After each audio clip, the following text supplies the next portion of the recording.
Brune and Leon arrived in Macedonia just weeks after the defeat of the Ottomans in the spring of 1913.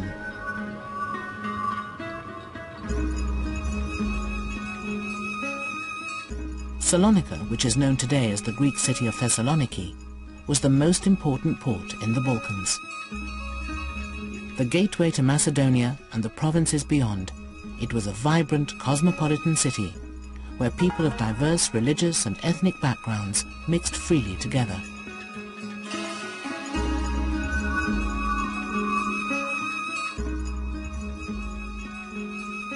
Although there were some areas of the city that were chiefly inhabited by Muslims, others by Jews, others by Christians, it was not strictly segregated.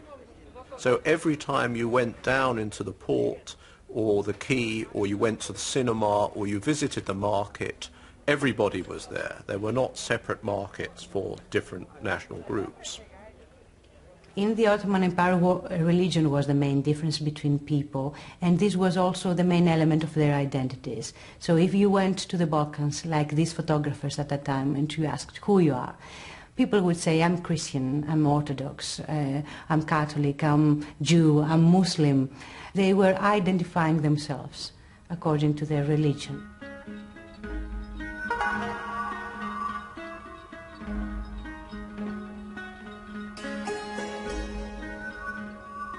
The empire was not interested in ethnicity.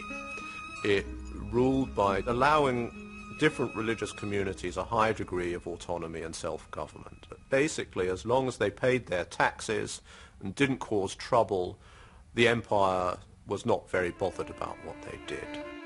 At the turn of the century, a Jewish boy, Leon Siaki, was growing up in Salonika. In his memoirs, he recalled life in this diverse society. The lower group in which I was placed was made up of 3 French boys, 1 Greek, 4 Spanish Jews, a Serb, an Armenian, a Turk, and a Montenegrin boy. As we talked freely and played together, as we made warm friendships, we came to know things about one another's ways which, viewed from the outside, might have appeared strange and meaningless.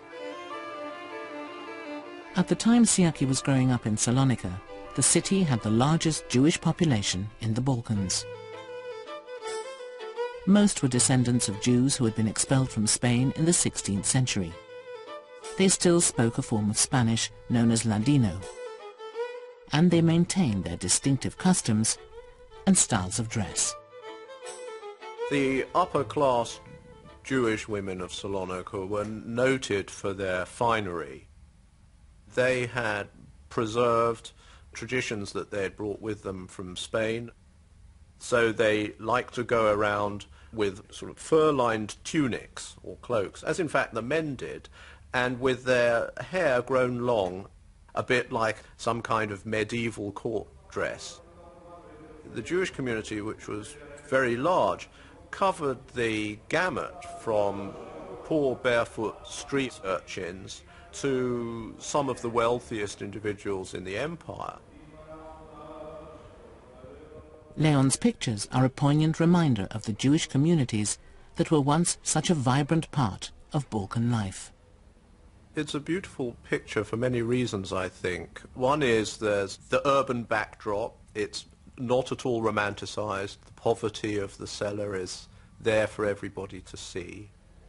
At this time, life is conducted on the streets. In many ways, you feel that they are fascinated by the street sellers because they represent a vanishing world. In 1913, Muslims made up a quarter of the population of Salonika. To many early Western visitors, they added an exciting and exotic flavor to the life of the city. Europeans had always been fascinated by the Muslim character of the Ottoman Empire. They are never really seen by West Europeans as European. Muslims, however westernized, however urbanized, however much they speak West European languages, belong to a different culture and civilization. And that, I think, is constant throughout the period, and no doubt for many people it's true today as well. Leon's autochromes depict lives that were apparently untouched by conflict, but some reveal that in reality this was a city under siege. Salonika in 1913 was full of soldiers because although the Ottomans had been pushed out, the war wasn't over, and there are substantial contingents of Greek soldiers and Bulgarian soldiers roaming the city.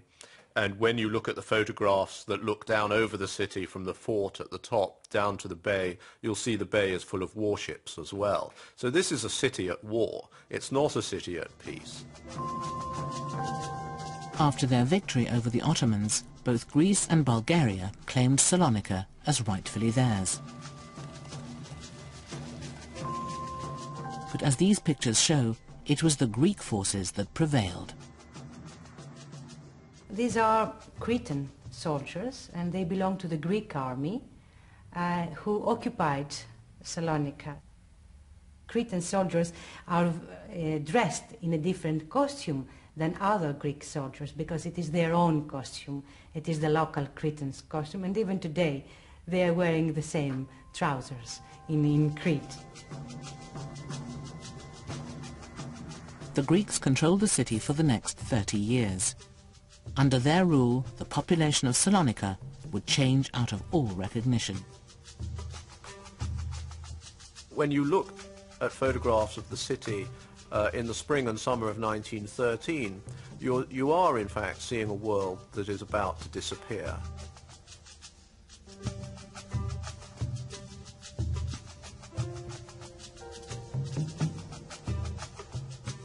We know what its future will be. Its future will be Greek.